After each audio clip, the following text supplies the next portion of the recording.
trending scene.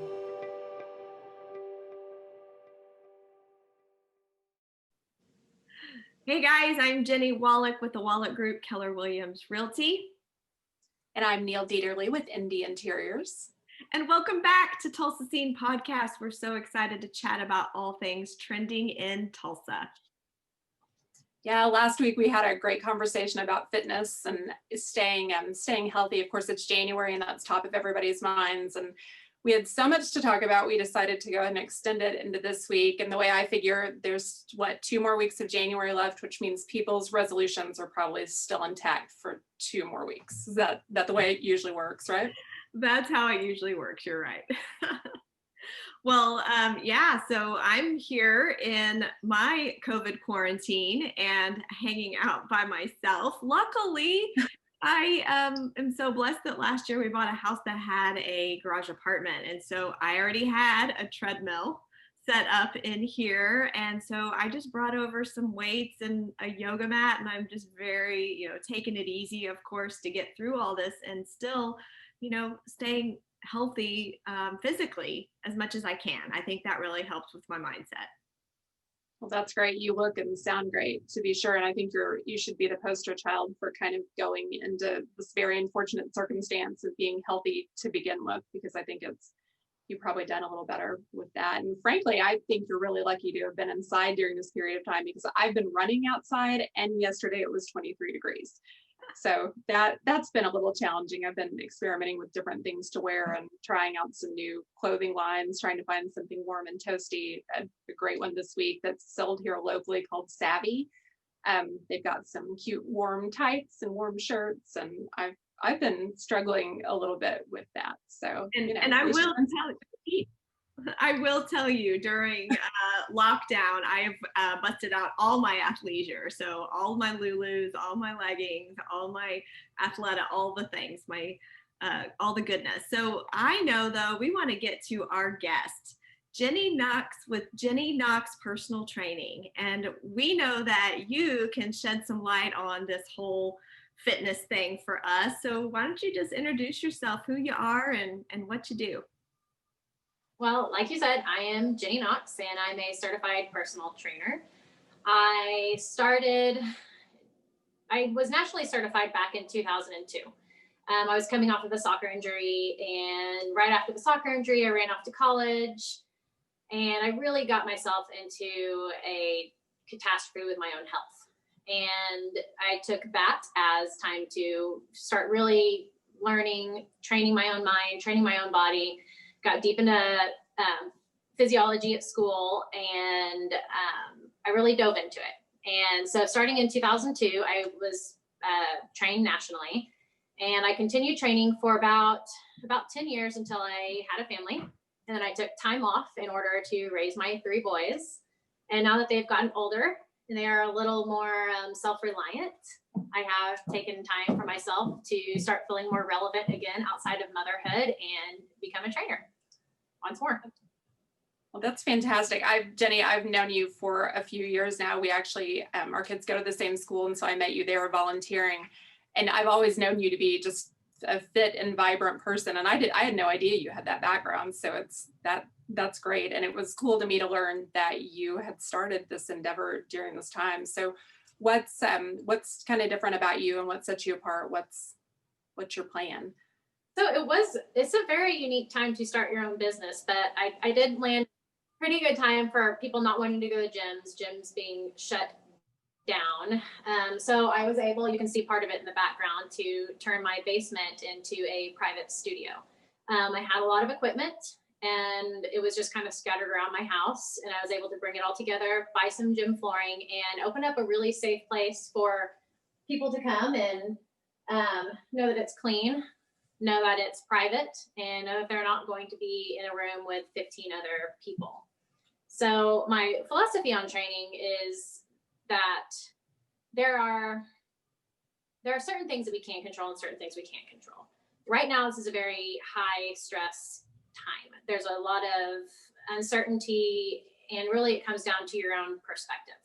There are some things, like I said, you can control, some things you cannot. One thing you can control is your own health and wellness. So I make sure my pricing is affordable to everyone, because I believe that everybody, not just the most rich, can afford training. I think everybody should be able to afford it and to be able to have direction.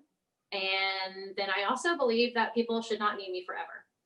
So as a trainer, I like to teach and give tools, and then I want people to be able to take them and run and focus on their own health.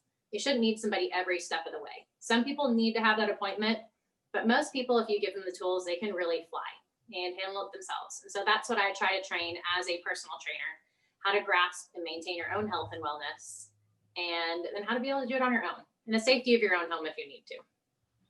I love that. What would you say maybe are one or two tips that you would give advice to maybe someone watching of how they can get motivated or stay motivated to really focus on their health?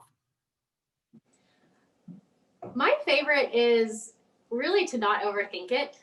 Don't think you have to have such a structured plan where you come in and you have to train for 45 minutes or 60 minutes or 90 minutes every day or 5 days out of the week. Really, if you can get up and get your heart elevated for sometimes no more than just 5 minutes a day, just those little bitty things to keep you from being bored, to make it not so overwhelming and not overly challenging. If you can get a nice steady habit, you'll learn to crave it. And that's what I find a lot of my clients do. When you give them activities that they can do at home, that's easy. And they're like, wow, I can crank that out in 15 or 20 minutes and I feel better from doing it. They'll come back for more and more and more, and they'll come back and do it on their own. And that's the best. So don't get overwhelmed, and do the things that you know that you'll return to, not things you dread. Well, that's great. I'd love to know, do you have time to give a quick tip for that people can employ kind of in their homes right now? What's an example of something like that? One of those baby steps. What I tell people to do at home, if they have no equipment, if they're traveling at a hotel, give yourself, like, depending on your fitness level as it is, tell yourself you're going to do 100 abdominal exercises a day. It could be 100 crunches. You do it while you're watching a TV show and a commercial break comes on. Knock out 100 crunches. It's a great idea. 10 to 20 push-ups, knock out 10 to 20 squats, and call it a day. And then work your way up from there. Really, if you can get one abdominal, one leg, and one arm in every day, even if it only takes 5 minutes, what did you lose and what did you gain? I mean, not much and quite a bit, really. That sounds like a great place to start. Jenny, WOLEK is actually, were you leading us in a squat challenge at work for, I don't know, many years? It was always January 1st, and Jenny came with the squat challenge that we were supposed to do every day. So we employed it just like that, breaking it up during the day, and 10 squats when you brush your teeth and 10 squats when you're waiting for the microwave to go off, that kind of thing. So that's great advice, Jenny. Thanks. Whatever it takes, right? Yes. Well, awesome. So Niel had mentioned that you had done this whole basement renovation. What all did that entail for you? And, are there key pieces of equipment that when people come and train with you, you think are just the best, most important things that they can use? My favorite piece of equipment that I've ever had, and we were really fortunate to be able to get one on a discount, is it's called an arc trainer. It's an elliptical / stair runner, mountain climber. It's really everything. But instead of like a normal elliptical, it has a longer stride. So it really does mimic high aerobic exercise with little to no impact. That is my favorite piece of equipment I've ever owned. Honestly, everything else I do for myself, for the most part, is with my body weight. You don't need a ton of stuff in your house. A set of weights is great. It's beneficial. But everything you can do on your own at home without it is just as helpful as having a full setup gym. I've got some really cool things to play with in here, and I use them all. But if I didn't have them, you can still get a really great workout in. Also, things that lift up your heart rate. So doing jump squats or jumping jacks, things like that. There was a study that just came out that showed 4 minutes a day of exercise was enough to create really, really high changes in populations of 50 plus. And how it was broken down is they would do 4-second long sprints. And then they would do that until they worked up to 4 minutes total. So 4 seconds, and then you rest for a minute, another 4 seconds until you get 4 minutes in. And they had such a high change in their anaerobic threshold and their fat loss and bone density and muscle. It was really intriguing. So like I said, you don't have to do too much. You just have to do something.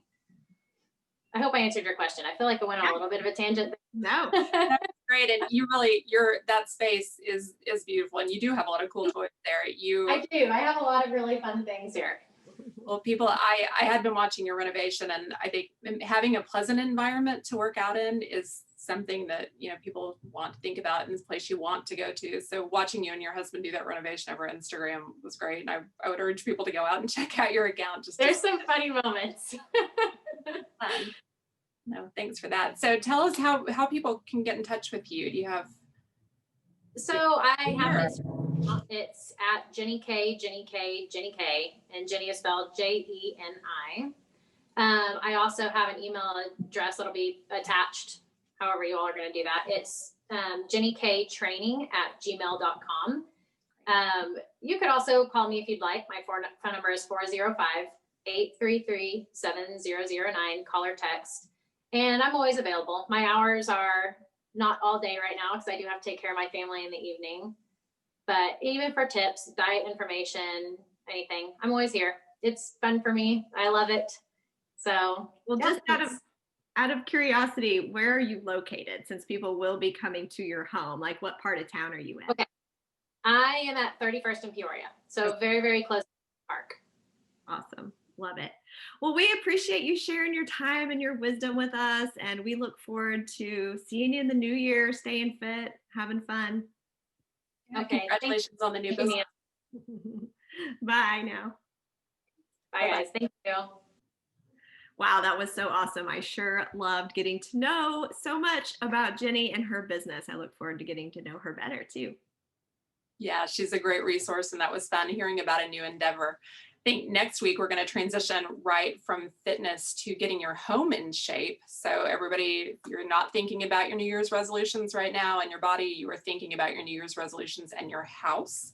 So next week it's all things organization and maybe finding some stylish, cute ways to store all of your clutter and stuff from your kitchens to your closet. So we'll help you take care of some things there. In the meantime, make sure that you follow us, The Tulsa Scene, on Facebook, Instagram, YouTube. Subscribe so you make sure and get all of the latest and greatest videos. And until then, we'll see you next time. Bye-bye.